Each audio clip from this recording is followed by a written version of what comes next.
Dear students, আজকের পর্বে আমরা কথা বলতে যাচ্ছি একটা অ্যালগোরিদম নিয়ে, খুবই বেসিক অ্যালগোরিদম, যেটার নাম হচ্ছে লিনিয়ার রিগ্রেশন। তো মেশিন লার্নিং এর প্রথম যে অ্যালগোরিদমগুলা দিয়ে আমরা আসলে কাজ শুরু করি, তার মধ্যে এই লিনিয়ার রিগ্রেশন অন্যতম। খুবই সহজ। কি জিনিস সেটা হয়তো একেবারে একদম ডেফিনিশন ওয়াইজ বললে অনেকের বুঝতে অসুবিধা হবে। আমরা জিনিসটা স্টেপ বাই স্টেপ আস্তে আস্তে যাই। আগে এইখানে যেই পাওয়ার পয়েন্ট আমি বানিয়েছি সেটা একটু দেখার চেষ্টা করি। এখানে আমরা দেখতে পাচ্ছি যে এই জায়গাটাতে আমরা দেখতে পাচ্ছি এরিয়া দেওয়া আছে এবং প্রাইস দেওয়া আছে। মানে there are two columns, there are actually two columns in which in one of the columns area is given, in another column price is given.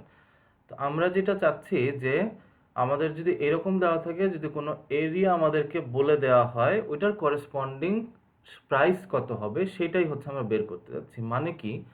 মানে হচ্ছে আমরা যদি ধরি যে এইটা একটা এক্সেল ফাইল, এরকম একটা এক্সেল ফাইল, এটা হচ্ছে একটা কলাম, এটা হচ্ছে আরেকটা কলাম। একটা কলামে দেয়া আছে এরিয়া, আর একটা কলামে দেয়া আছে প্রাইস। এখন আমাদেরকে বলা হয়েছে কি, তুমি প্রেডিক্ট করো যে প্রাইস কত হবে। ঠিক আছে, আমাদেরকে বলা হয়েছে যে তুমি প্রেডিক্ট করো প্রাইস কত হবে, এটা আমাদেরকে বের করতে হবে। ভালো কথা, সেটা আমি করব কিভাবে, এটা হচ্ছে প্রশ্ন, তাই না? আমি এই জিনিসটা করব কিভাবে, এটাই হচ্ছে প্রশ্ন। এখন যেমনটা এখানে দেখতে পাচ্ছি যে এরিয়া কলামের ভিতরে কয়েকটা কিন্তু ভ্যালু দেয়া আছে, বেশ কতগুলা ভ্যালু দেয়া, এবং প্রাইসেরও কতগুলা ভ্যালু দেয়া। আমরা আমাদের একটা মডেল বিল্ড করব, মডেলের ভিতরে এই পুরা ডেটাটা ফিট করব। মানে কি? মানে হচ্ছে এই এই যে ডেটাটা আছে, মানে আমাদের মডেলটা শিখবে এই ডেটাটার থেকে যে 2600 যখন স্কোয়ার ফিট হয়, প্রাইস হয় তখন কত, 5,50,000 টাকা। এরিয়া যখন হয় 3000 স্কোয়ার ফিট, তখন সেটার প্রাইস হয়ে যায় 5,65,000 টাকা, এরকম। এখন পরবর্তীতে আমাদের মডেলটা যখন এইভাবে শিখে যাবে এবং ফাইনালি আমরা যখন র্যান্ডমলি একদম লাস্ট স্টেজে গিয়ে বলবো, আচ্ছা আমার এরিয়া যদি হয় 3800, তখন প্রাইস কত হবে আমাকে বলো তো। At that point in time our model will be able to tell us the corresponding price. এটাই হচ্ছে ব্যাপার। সোজা হিসাবে যদি বলি, এটাই হচ্ছে ব্যাপার। প্রবলেম স্টেটমেন্টটাও আমি লিখেছি এখানে, যে given these home prices, find out prices of homes whose area is 3300 square feet আর 5000 স্কোয়ার ফিট। তার মানে হচ্ছে আমরা মডেলটাকে ট্রেন করব, করার পরে আমাদের প্রবলেম স্টেটমেন্ট হচ্ছে বের করতে হবে যে 3300 স্কোয়ার ফিট যদি এরিয়া হয়, সেই ক্ষেত্রে প্রাইস কত হয়, এটা বের করতে হবে। ফাইন, এটা আমাদেরকে বের করা লাগবে। ওকে, এইখানে একটা গ্রাফ আমরা দেখতে পাচ্ছি। এই গ্রাফটাতে দেখতে পাচ্ছি যে এক্স অ্যাক্সিসে রয়েছে এরিয়া এবং ওয়াই অ্যাক্সিসে আছে প্রাইস। তার মানে এখানে যেটা হয়েছে, পূর্ববর্তী যে স্লাইডটা আমরা দেখেছিলাম সেখানে যে ভ্যালুগুলা দেখানো হয়েছিল 2600, 2800, 3000, এবং সেই ভ্যালুগুলা আমরা যদি একটু ভালোভাবে খেয়াল করি, 2600, 3000, 3200, 3600, 4000, এই ভ্যালুগুলা ইউজ করে যেটা করা হয়েছে, এই ভ্যালুগুলা ইউজ করে এখানে প্লট করা হয়েছে। এটার করেসপন্ডিং এক্স ভ্যালু এবং ওয়াই ভ্যালু, মানে এরিয়া আর প্রাইসের ভ্যালুগুলা প্লট করা হয়েছে। এখন কেউ বলতে পারে, আচ্ছা প্লট করেছেন ভালো কথা, প্লট করলে তো এই যে আমার করেসপন্ডিং ভ্যালুগুলো এইটা, এই যে লাল লাল যে ডটগুলো, সেটা হচ্ছে যেমন 2600 এর করেসপন্ডিং হচ্ছে 5,50,000, 3000 যে স্কোয়ার ফিটটা ছিল সেটার করেসপন্ডিং ভ্যালু হচ্ছে 5,65,000, যেটা হচ্ছে এই জায়গাটাতে এই ডটটা। তারপর হচ্ছে এইটা যেটা 3200 স্কোয়ার ফিটের করেসপন্ডিং ভ্যালুজ হচ্ছে 6,10,000। খুব ভালো কথা, বুঝলাম আমরা সবই, কিন্তু আমাকে বলা হলো সবই বুঝলাম, কিন্তু আপনি এই যে একটা লাইন ড্র করলেন, ব্লু কালারের লাইন, এটা কোত্থেকে আসলো? এটাই হচ্ছে একটা কনফিউজিং ব্যাপার, তাই না? এই লাইনটা কোত্থেকে আসলো, এই লাইনটা আসলো কোত্থেকে, এটার উত্তর পাওয়া যাবে এই স্লাইডে। এই লাইনটা অ্যাকচুয়ালি এসছে এইভাবে যে আমরা অনেকগুলা লাইন অ্যাকচুয়ালি এর ভিতর দিয়ে ড্র করেছি অটোমেটিকলি, এবং finally we came up with this blue dotted line. একেবারে শেষে আমরা এই লাইনটা পেয়েছি কিভাবে? এই লাইনটা পেয়েছি এই ক্যালকুলেশনের মাধ্যমে।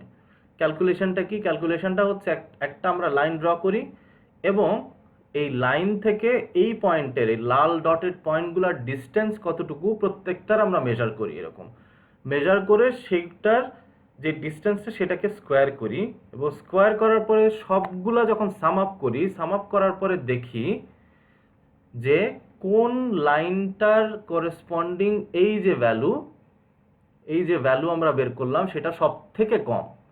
মানে হচ্ছে ব্যাপারটা কিরকম, ব্যাপারটা হচ্ছে আমি এই জায়গাটাতে যদি আরেকটা লাইন ড্র করে দেখাই, আমি এখানে দেখাই যে সে ফর এক্সাম্পল আমি হয়তো এখানে আরেকটা লাইন ড্র করেছিলাম, একটু এবড়ো থেবড়ো হতে পারে যেহেতু হাতে আঁকছি, হয়তো আমি এইরকম একটা স্ট্রেট লাইন ড্র করলাম, আবার এই জায়গা দিয়ে আরেকটা স্ট্রেট লাইন এরকম ড্র করলাম। স্ট্রেট হচ্ছে না, হাতে আসলে টাচপ্যাড দিয়ে করাটা মুশকিল, জাস্ট বোঝানোর সুবিধার্থে। তো এই জায়গাটাতে নিশ্চয়ই তাহলে আমার এইখানে একটা লাইন, একটা ডট আছে, আবার এই জায়গাটাতে এই যে এই লাইন থেকে এই এই এই এই এই দেখতে পাচ্ছি রেড কালার্ড লাইনগুলো হচ্ছে আমার অ্যাকচুয়াল পয়েন্টস, বাট আমি যে লাইনটা ড্র করেছি লাইনের উপরের ওই পয়েন্ট থেকে এই পয়েন্টের ডিস্টেন্স তো ক্যালকুলেট করতে হবে না, তো আমরা এই ডিস্টেন্সটুকু ক্যালকুলেট করি এবং এই ডিস্টেন্সটুকুকে আমরা বলছি আই।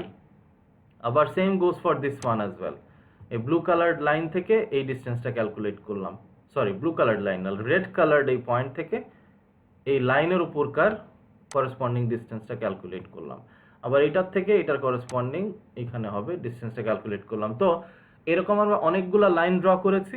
লাইন ড্র করার পরে লাইনের উপরকার যেই কি বলে বিন্দু, সেটার থেকে আমরা অ্যাকচুয়াল পয়েন্টের ডিস্টেন্স সবগুলার নিয়েছি, সবগুলার করেসপন্ডিং ডিস্টেন্সগুলো নিয়েছি, নিয়ে সেটাকে স্কোয়ার করেছি, করার পরে আমরা দেখতে চেয়েছি যে কোন লাইনটার কোন ক্ষেত্রে এই ভ্যালুটা সব থেকে কম হয়, সব থেকে কম যেখানে হবে সেই লাইনটাই আমরা নিব। আশা করি বোঝাতে পেরেছি। এই জিনিসটা হয় কিভাবে, এই জিনিসটা হয় এইভাবে, যেমন আমরা যদি একটু ঠান্ডা মাথায় চিন্তা করি, এই জায়গায় আমরা দেখতে পাই যে আমরা বের করতে যাচ্ছি কি, আমরা বের করতে চাচ্ছি প্রাইস, তাই না? আমরা দাম বের করতে চাচ্ছি বেসড অন এরিয়া। তো এটা আসলে কি অনেকটা y equals mx plus b বা y equals mx plus c ওই ইকুয়েশনটার মতো না, তাই তো? সেটাই তো।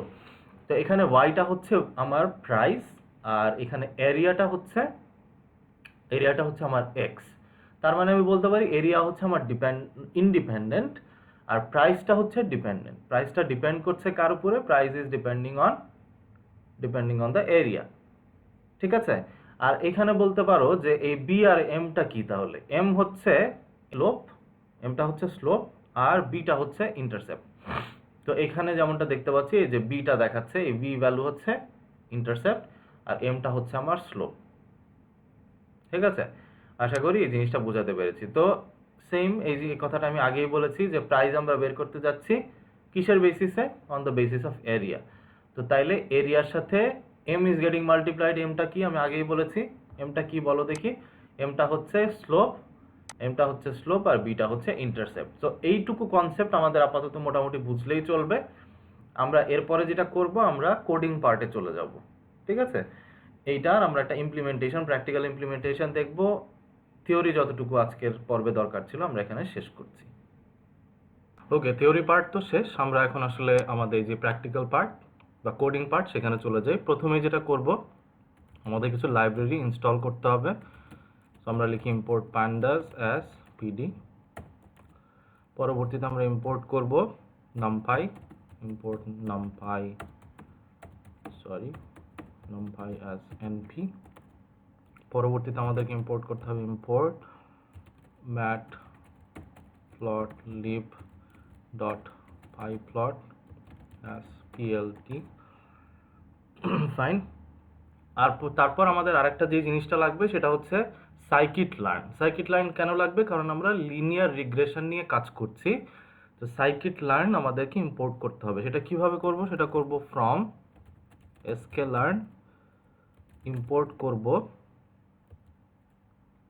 আচ্ছা sklearn এর পর একটা ডট হয়ে গেছে, সেটা হবে না, ইম্পোর্ট linear underscore model। ওকে, শিফট এন্টার প্রেস করে পরের লাইনে গেলাম। এখন আমরা একটা এক্সেল ফাইল আছে যেখান থেকে হচ্ছে আমরা ডেটাগুলো রিড করব। কোন এক্সেল ফাইলটা আগে দেখাই, এই ক্লাস 2 এর ভিতর রেখেছি। এই যে হোম প্রাইজেস নামক যে CSV ফাইলটা আছে, সেটা আমরা রিড করতে চাই, সেটার অবস্থাটা কেমন সেটা প্রথমবার আমরা একটু দেখে নিই।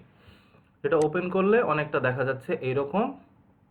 তো ওকে, এই জায়গাটা আমরা দেখতে পাচ্ছি যে এরিয়া আছে, প্রাইস আছে, ঠিক আছে। এরকম একটা জিনিসই আমরা কিন্তু আগেও দেখেছিলাম। আচ্ছা, যাই হোক, আগে বলতে যখন আমরা ওই যে পাওয়ার পয়েন্ট প্রেজেন্টেশনটা দেখাচ্ছিলাম তখন আমরা দেখেছিলাম, টু বি এক্সাক্ট। আচ্ছা, যাই হোক, আমরা চলে যাই আমাদের জুপিটার নোটবুকে আসলাম। আসার পরে আমরা যেটা করব, আমাদের যেটা করতে হবে pd dot read underscore CSV, এবং তার মধ্যে লিখতে হবে ওই যে সিএসভি ফাইলটার নাম কি ছিল, নাম ছিল হোম প্রাইসেস। তাহলে আমাদেরকে লিখতে হবে হোম প্রাইসেস ডট সিএসভি, ঠিক আছে। লিখলে পরে এটাকে আমরা একটা জায়গায় রাখবো ডিএফ নামক ডেটা ফ্রেমের ভিতরে। Shift enter. ডিএফটা যদি দেখতে চাই তাহলে আমরা দেখতে পাচ্ছি যে হ্যাঁ, আমরা ডেটাটা সাকসেসফুলি লোড করতে পেরেছি। পরবর্তীতে আমরা আরেকটা জিনিস লিখবো, সেটা হচ্ছে ম্যাট প্লট লিভ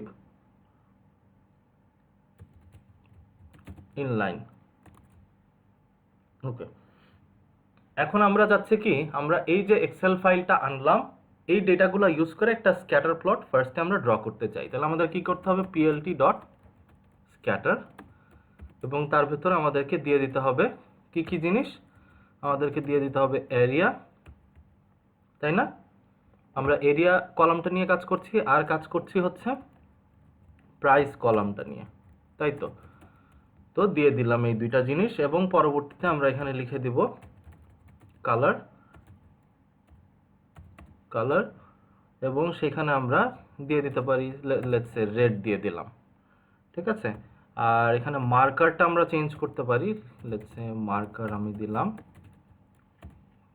মার্কার কি দেওয়া যায়, মার্কার দিলাম প্লাস, লেটস সে। আচ্ছা, এখন এই যে স্ক্যাটার প্লটটা ড্র করতে চাচ্ছি, এটাকে আমি শিফট এন্টার প্রেস করি, it will take some time, but আমরা দেখতে পাচ্ছি যে একটা স্ক্যাটার প্লট কিন্তু ড্র হয়ে গিয়েছে। এখন এই যে আমাদের এই স্ক্যাটার প্লটটা, এটার কিন্তু কোনো লেবেলস নাই, এক্স অ্যাক্সিসে কি, ওয়াই অ্যাক্সিসে কি কিছু আছে, নাই কিন্তু। আমরা যদি অ্যাড করতে চাই, পারি কি অ্যাড করতে, উত্তর হচ্ছে হ্যাঁ পারি। তাহলে লিখতে হবে পিএলটি ডট এক্স লেবেল, এবং তার ভিতরে আমাদেরকে দিয়ে দিতে হবে এরিয়া এসকিউএফটি দিয়ে দিলাম, ফাইন। এবং পরবর্তীতে আমরা দিয়ে দিলাম পিএলটি ডট ওয়াই লেবেল, ঠিক আছে। এখানে আমরা দিয়ে দিলাম হচ্ছে প্রাইস, ঠিক আছে।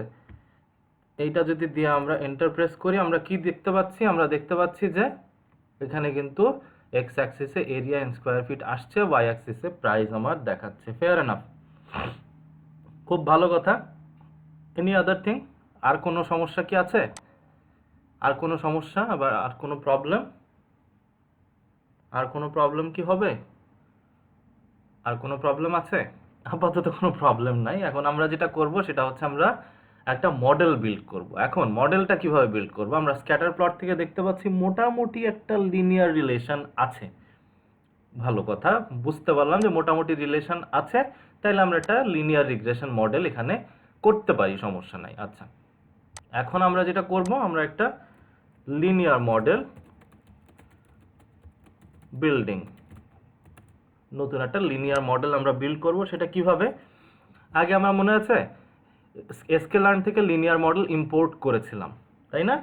স্কেলার্ন থেকে লিনিয়ার মডেল ইম্পোর্ট করেছিলাম, তো লিনিয়ার আন্ডারস্কোর মডেল, ঠিক আছে, ডট, এখানে আমরা লিখব লিনিয়ার রিগ্রেশন, মানে আমরা লিনিয়ার রিগ্রেশনের একটা অবজেক্ট ক্রিয়েট করছি, সেটাকে লিখলাম আরইজি, একটা অবজেক্ট ক্রিয়েট করা হয়ে গেল। এখন অবজেক্ট যখন ক্রিয়েট করা হয়ে গিয়েছে, তখন আমরা অবজেক্টটা ইউজ করে মডেলটাকে ফিট করব। একটা জিনিস মাথায় রাখা দরকার, মডেল সব সময় ফিট করা হয় ট্রেনিং ডেটা নিয়ে। এখন এই ক্ষেত্রে আমরা যেহেতু, আচ্ছা ওই জিনিসটাতে আমি যাব না, কারণ ট্রেনিং আর টেস্টিং এই পর্বটাতে আমরা দেখাচ্ছি না, for the sake of simplicity আমরা এই পর্বতে ট্রেনিং টেস্টিং নিয়ে কথা বলছি না, পরের পর্ব বলবো। আপাতত এটাকে ফিট করা, এবং ফিট করাতে হলে আমাদেরকে কি করতে হবে, এর ভেতরে এক্স এবং ওয়াই এর ভ্যালু দিতে হবে। এক্স এর ভ্যালু হচ্ছে এরিয়া, রাইট, এক্স হচ্ছে এরিয়া, আর হচ্ছে এখানে ডিএফ, তার ভেতরে ওয়াইতে ছিল হচ্ছে প্রাইস। এই দুইটা জিনিস নিয়ে আমি তো মডেলটাকে ফিট করাতে চাচ্ছি, রাইট? ফিট করায় ফেলি। আচ্ছা, ফিট করানো হয়ে গিয়েছে। করানোর পরে যেটা করতে হবে, অবজেক্ট মানে হচ্ছে আরইজি ডট লিখতে হবে প্রেডিক্ট, এবং তার ভেতরে আমরা পাস করে দিতে পারি ভ্যালু। এখন ওই যে আমার কি মনে আছে যে এর আগে আমরা আমাদের মানে প্রবলেম স্টেটমেন্টটা ছিল যে আমরা চাচ্ছিলাম 3300 স্কোয়ার ফিট যদি এরিয়া হয় সেটার প্রাইস কত হবে সেটা আমরা প্রেডিক্ট করতে চাচ্ছিলাম। সেটা এখন আমরা প্রেডিক্ট করব। সেই জন্য ফার্স্টে লিখলাম অবজেক্ট, তারপরে লিখলাম ডট প্রেডিক্ট, এবং এই প্যারেন্থেসিসের মধ্যে আমরা সেই এক্স ভ্যালুটা দিয়ে দিব যেইটার মাধ্যমে আমরা ওয়াই এর ভ্যালুটা প্রেডিক্ট করতে চাচ্ছি। আমরা চাচ্ছি 3300, ঠিক আছে? এটা যদি আমরা দিয়ে দেই, আচ্ছা আমরা এখানে ছোট্ট একটা চেঞ্জ এনেছি, সেটা কোন জায়গাটাতে দেখলে আমরা বুঝতে পারবো। সেটা হচ্ছে ডিএফ যে ডেটা ফ্রেম সেটার মধ্যকার যে এরিয়া যে কলামটা সেটাকে নিয়ে আমরা এক্স এর ভেতরে রেখেছি, প্রাইসটাকে নিয়ে ওয়াই এর ভেতর রাখলাম। আগেও আমরা আসলে একই কাজই করেছিলাম, বাট একটু বোঝার সুবিধার জন্য এটাকে স্প্লিট করে দিলাম, একই কথা। পরবর্তীতে আমরা কি করলাম, যে অবজেক্টটা ক্রিয়েট করেছিলাম আরইজি ডট ফিট লিখলাম, এবং তার ভেতর আমরা পাস করে দিলাম এক্স এবং ওয়াই। তারপর আমরা প্রেডিক্ট করতে চাচ্ছি। এর আগের বার আমরা মানে একটু আগে যেটা সমস্যা হচ্ছিল যে আমরা এই জায়গাটাতে কিন্তু দুইটা ডাবল ব্র্যাকেটস দেই নাই, মানে এটা তো 2 ডাইমেনশনাল, কিন্তু আমরা দিচ্ছিলাম একটা সিঙ্গেল ভ্যালু, যার কারণে একটু we were having some problems. তো নাও ইটস ওয়ার্কিং ফাইন, ঠিকঠাক মতো কাজ করছে। তো আমরা দেখতে পাচ্ছি যে 3300 স্কোয়ার ফিটের বাসা যখন হয় তার এস্টিমেটেড প্রাইস হচ্ছে কত? 6,28,715 টাকা। এই তো। আমি যদি চাই এটাকে আরেকটু চেঞ্জ করতে পারি, 3300 জায়গায় সে ফর এক্সাম্পল আমি হয়তো 3500 দিলাম, তাহলে সেখানে দেখাচ্ছে যে 6,55,873 হচ্ছে বাসার এস্টিমেটেড প্রাইস। তো প্রেডিক্ট তো করতে পারলাম। এখন আমরা যদি চাই, আমরা ওই যে স্লাইডে দেখেছিলাম, মনে আছে কি? আমরা স্লাইডে দেখেছিলাম কোএফিশিয়েন্ট আর ইন্টারসেপ্ট, মনে আছে? এম আর বি যে ভ্যালুটা, সেটা তো মনে থাকার কথা। তো এমটা হচ্ছে আমার কি কোএফিশিয়েন্ট, তাই না? তো আমরা যদি সেটা লিখি তাহলে আরইজি ডট যদি লিখি কোএফ আন্ডারস্কোর, তাহলে আমরা পাচ্ছি কিন্তু কোএফিশিয়েন্টের ভ্যালু হচ্ছে 135.78। ঠিক আছে? আর এটা হচ্ছে কিসের ভ্যালু? এম এর ভ্যালু। বি এর ভ্যালু বের করতে চাইতেই পারি। বি এর ভ্যালু কিভাবে বের করব? আরইজি ডট ইন্টারসেপ্ট, রাইট? এটাকে যদি লিখি, ওকে, এখানে যেটা সমস্যা হচ্ছে, আমরা পাচ্ছি 180,616, এটা হচ্ছে আমার ভ্যালু। এখন আমাদের এই ইকুয়েশনটা নিশ্চয়ই মনে থাকার কথা। আমরা একটা ইকুয়েশনটা কমেন্ট আকারে লিখে ফেলি, y = mx + b, তাই না? এটাই তো ছিল ইকুয়েশন। এখন এই জায়গায় আমার হচ্ছে y এর ভ্যালু আমি কত পেয়েছি? এই যে 3500 করেসপন্ডিং y এর ভ্যালু আমি পেয়েছি 6,55,877। আমি যদি ম্যানুয়ালি একটু চেক করতে চাই যে আসলে কি আমি রেজাল্ট ঠিকঠাক পাচ্ছি কিনা, অবশ্যই পাবো, বাট দেখানোর জন্য। তাহলে এম এর ভ্যালু এখানে কত? এম এর ভ্যালু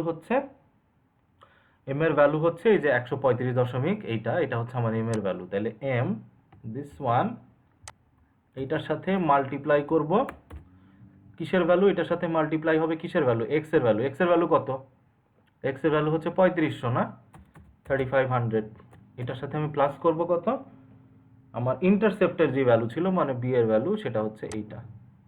এটাকে যদি আমি কপি করে পেস্ট করি, তাহলে আমার অ্যান্সার আসলে কত আসার কথা? অ্যান্সার আসার কথা এই যেই ভ্যালুটা দিচ্ছে প্রেডিক্টেড ভ্যালু ওয়াই এর, সেটাই তো। আসলে আমরা দেখি যে হয় কিনা।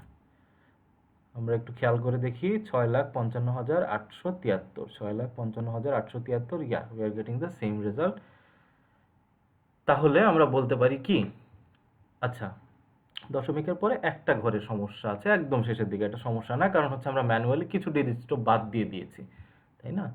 তো যার কারণে আমাদের কিন্তু রেজাল্ট ঠিকঠাকই দেখাচ্ছে। তো আমরা বুঝতে পারলাম যে ম্যানুয়ালিও যদি আমরা করি, we are getting the same result. ঠিক আছে? এই জিনিসটা তো বুঝতে পারলাম। এখন আর একটা জিনিস আমরা করি, সেটা হচ্ছে আমরা ডেটাটাকে আমরা ট্রেনিং করিয়েছি, না? একটা এক্সেল ফাইল নিয়েছিলাম, CSV file to be exact. সেখান থেকে আমরা লিনিয়ার রিগ্রেশন একটা মডেল জেনারেট করেছি। এখন প্রশ্ন আসতে পারে, আমরা যেই মডেলটা জেনারেট করলাম সেই মডেলটা কি এখন আমি যদি অন্য কিছু ডেটা আনি সেটার উপর চালাই দিতে পারবো? উত্তর হচ্ছে হ্যাঁ, পারবো। সেটা কিভাবে করব, সেটার জন্য আমরা এখানে আরেকটা কি করা যায়, আরেকটা মার্কডাউন ক্রিয়েট করি এবং এখানে লিখি নিউ ট্রেনিং, না কি বলা যায়, আচ্ছা নিউ ট্রেনিংই বলি। এর ভেতরে আমরা যেটা করব, লিখব pd dot read underscore csv, ওকে। এবং তার ভেতরে আমরা যেটা করব সেটা হচ্ছে, এর ভেতরে আমরা একটু দেখিয়ে নেই, আমাদের এখানে আরেকটা ফাইল আছে, সেটার নাম হচ্ছে areas.csv। এইটা নিয়ে আমরা কাজ করব। এটা কেমন ফাইল একটু দেখে নিই, চেহারাটা কেমন একটু দেখি। areas.csv এর ভেতর শুধুমাত্র এরিয়া আছে, ঠিক আছে, এটুকু তো বুঝলাম। areas.csv এর ভেতরে শুধুমাত্র এরিয়া গুলা আছে। আচ্ছা, areas.csv নিলাম এবং সেটাকে আমরা df1 এর ভিতরে রাখলাম, ঠিক আছে। df1টাকে যদি আমি প্রিন্ট করি, দেখতে পাচ্ছি এরিয়া কি কি ভ্যালু আছে সেটা দেখতে পাচ্ছি। আচ্ছা, এখন আমি যদি চাই যে df এর সবগুলা ভ্যালু আমার দরকার নাই, প্রথম 5টা আমি দেখতে চাই, তাহলে df1.head দিলাম, ভালো কথা। এখন আমি করব কি, ওই যে আগে মডেল ক্রিয়েট করেছিলাম না, অবজেক্ট ক্রিয়েট করেছিলাম লিনিয়ার রিগ্রেশনের, কি নাম ছিল, reg.predict, মনে আছে? এর ভেতরে আমি এখন পাস করে দেব কি বলতে পারো? পাস করে দেব হচ্ছে এই df1টা। ইজন্ট ইট কুল? আগে একটা মডেল আমি ক্রিয়েট, যে আগের একটা এক্সেল ফাইল থেকে, সিএসভি ফাইল থেকে আমরা মডেল বিল্ড করেছি। এখন নতুন ফাইল এসছে, নতুন ফাইলের এই ডেটাটাকে, এই কলামটাকে আমি ভরে দিচ্ছি ওই মডেলের ভিতরে, ঠিক আছে, df1 এর মধ্যে রাখলাম। তাহলে এটাকে আমরা কি নাম দিতে পারি, এটাকে কি নাম দেওয়া যায়, এটাকে আমরা একটা যে কোনো একটা কিছু দেই, p লিখলাম, লেটস সে p লিখলাম, reg.predict। এখন প্রেডিক্ট করবে, রাইট? তো প্রেডিক্ট করলো, ভালো কথা। এখন pটা যদি আমরা দেখতে চাই, এইটা হচ্ছে আমার প্রেডিক্টেড ভ্যালু। তার মানে হচ্ছে এরিয়াস, এগুলো আমি থ্রো করে দিচ্ছিলাম, মানে এরিয়াটা থ্রো করে দিচ্ছি মডেলটার ভিতরে এবং আমাকে আউটপুট এই প্রাইসগুলো দেখাচ্ছে। কুল না? খুবই মজার ব্যাপার, তাই তো? এখন আমি চাচ্ছি যে এটাকে আমরা কি লিখেছি, এটাকে লিখেছি df1, রাইট? একটা কাজ করি না, আমরা এর আগে কি df লিখেছি শুধু? আচ্ছা ফাইন, df1 লিখলে সমস্যা নেই, ওকে। আমি যেটা বলতে চাচ্ছি সেটা হচ্ছে, এখন এই যে df1টা কি, এই জিনিসটা একটা ডেটা ফ্রেম। তো df1 এর আমি চাই যে আরেকটা নতুন কলাম ক্রিয়েট হোক, যেটার নাম হোক প্রাইস, এবং তার ভিতরে আমরা কি রাখবো, তার ভিতরে এই যে পিটা, এটা রেখে দেব। তাইলে কি হবে আমরা একটু দেখি। এখন আমরা, মজার ব্যাপার না? তখন আমি দেখতে পাচ্ছি যে যতগুলো এরিয়া ছিল তার করেসপন্ডিং সবগুলা প্রাইস কিন্তু পাশে পাশে দেখাচ্ছে। এখন এইখানে তো আমার দেখাচ্ছে, এমন হতে পারে আমার এই জিনিসটাই একটা সিএসভি বা এক্সেল ফাইল আকারে দরকার। তখন আমি কি করব, তখন যেটা করতে হবে, লিখতে হবে df1.to_csv এবং তার ভেতর আমাদেরকে দিয়ে দিতে হবে একটা নাম। কি নাম দেওয়া যায়? নাম দেই predict.csv, ঠিক আছে। আর তারপরে আমাদের লিখতে হবে index equals false, okay fine. তো এইটা করলে কি হবে, এটা করলে একটা মজার ব্যাপার হবে, একটা সিএসভি ফাইল ক্রিয়েট হবে। কোন জায়গায় আমি দেখাচ্ছি, একটা সিএসভি ফাইল জেনারেট হবে। এই যে আমরা এই ফাইলটা যেখানে সেভ করছি সেই জায়গাটাতে আমি সেভ করছিলাম আমার ক্ষেত্রে ক্লাস 2 এর মধ্যে।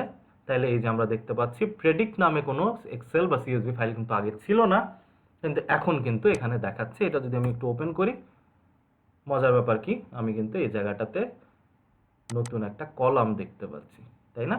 এই জিনিসটা আমার খুবই কাজে লাগবে। তো যাই হোক, লিনিয়ার রিগ্রেশন নিয়ে মোটামুটি বেসিক যা ধারণা দেওয়ার ছিল আমি আশা করি আমি বুঝাতে পেরেছি, এবং নতুন একটা ফাইলও ক্রিয়েট করে দেখালাম কিভাবে 2CSV করে নতুন একটা ফাইল ক্রিয়েট করা যায়। আগামী পর্বে আমরা নতুন আরেকটা বিষয় নিয়ে কথা বলবো। আজকে যে জিনিসগুলো করানো হয়েছে আশা করি তোমরা প্র্যাকটিস করবে, এবং কোনো কনফিউশন থাকলে অবশ্যই আমাকে কমেন্ট বক্সে জানাবে, এবং আমার ইমেল আইডিও আছে, চাইলে আমাকে মেইল করতে পারো। So until next video, keep practising.